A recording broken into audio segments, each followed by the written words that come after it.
So here's what I realized with the idea of taking responsibility for your results. So, like, for me, I don't want to be responsible for results I don't want. Like, results I don't desire or would say, I'm not trying to create this, so why would I be responsible? It feels better to point and blame and put the control outside of me. It's not my fault. I didn't do it. I wasn't trying for that, but here I am. So it's actually better, even though it's uncomfortable, we don't like it, and I'd rather not. It's actually better to take responsibility for why we are experiencing what we're experiencing in life, or why we have the results that we do. And this is why. Because otherwise, if it's not your doing or you have no part in it, then you can't change it. There's nothing you can do to make it different or get what you actually want, because you have nothing to do with it. The power is outside of you. It's on your, whatever you're blaming, the thing outside of you.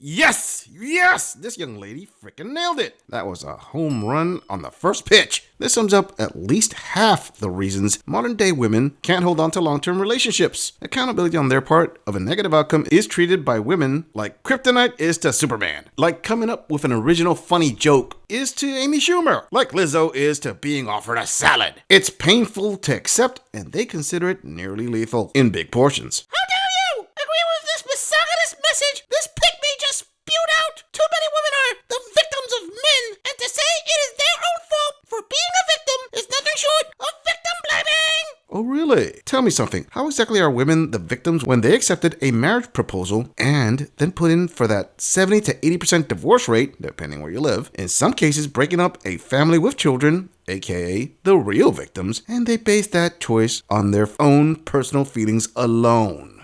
And the other thing is, we're not seeing the thing that needs to change. Okay, so it's our thought. There's a thought that we need to change in order to get a different result. But if I'm like blame shifting and not choosing to see my role or take responsibility in what I have, I will not be able to find that thought. And guess what? You're going to continue to create the same result, or you'll be bamboozled and you're like, what the heck? I've tried everything and I can't do it different. I can't get what I want in this area of my life that I'm not trying to get this result, but I am.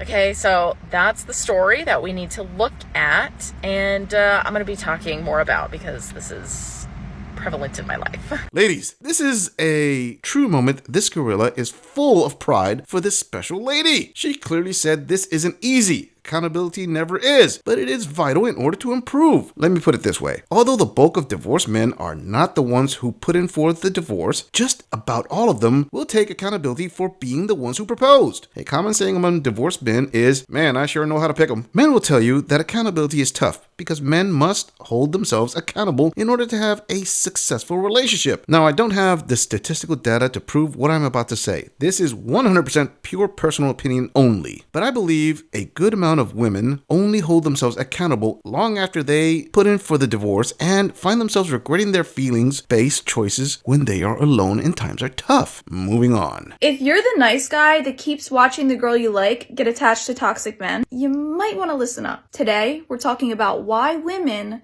love toxic men. Whew, I'm gonna need it.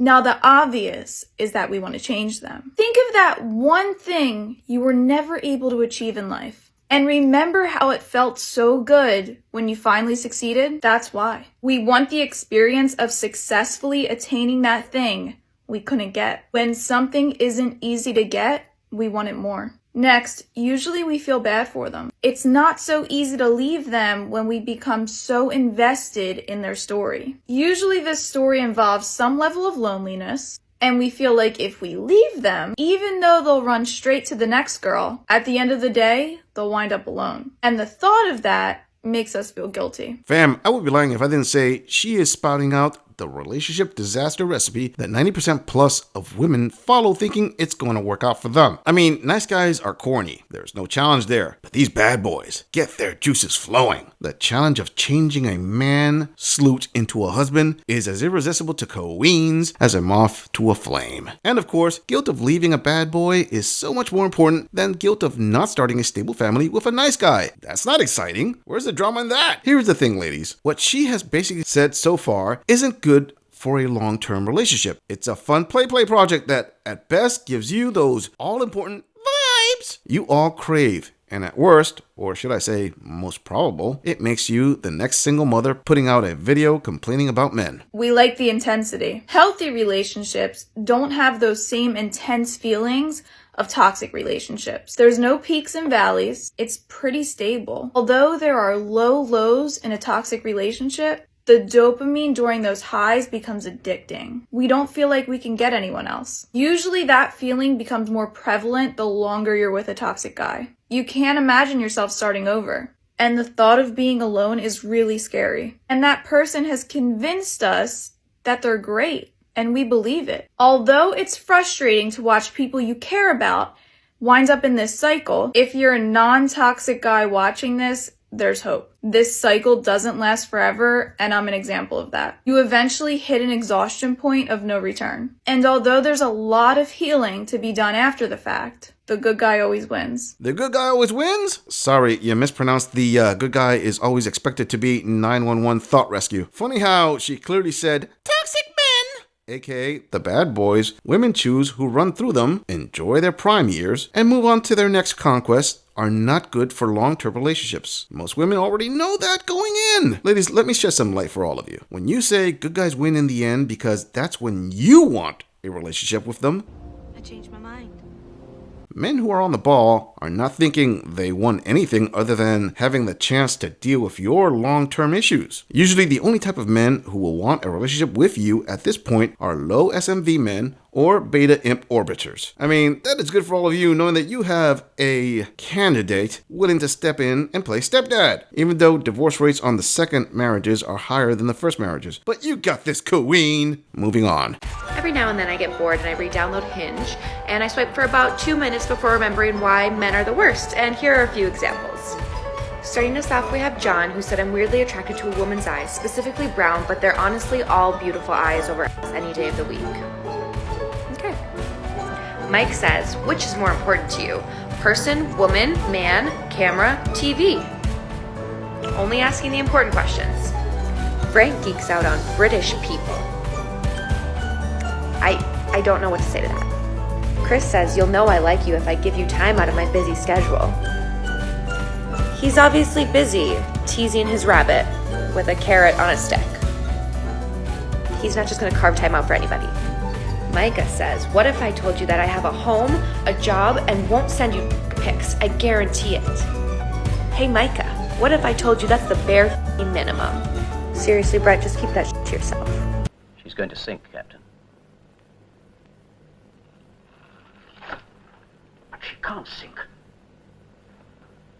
She's unsinkable. Fam, I'm going to be honest with all my viewers. This particular part of this audit seems like it's unfairly too easy to pick apart. It's almost like cracking open a walnut with a sledgehammer. At this point, even the bulk of my female viewers have to admit the obvious with the attitude this queen is blatantly showing. I don't know what you're talking about. I totally agree with her about these dating app bum profiles. You men think you can put any idiotic thing out there and it makes you entitled to all women swiping right. Oh, really? I guess I stand corrected. Tell me, queens, what exactly did she say about those profiles that was so horrible? Is it the attempt to lighten the mood? Or is it the, dare I say, those men showing they have a sense of humor? A more important question is, how does a queen like her ever expect to find a long-term relationship with any man when she nitpicks on the most ludicrous small details? All the while, those same men could consider her just average looking at best. Seriously, that's like if Brie Larson at one point tried to trash talk women with curvy hips. She would have no ground to stand on. I'm just saying. If you enjoy this audit, click on the video in the end screen for more content. If you agree or disagree with anything about this audit,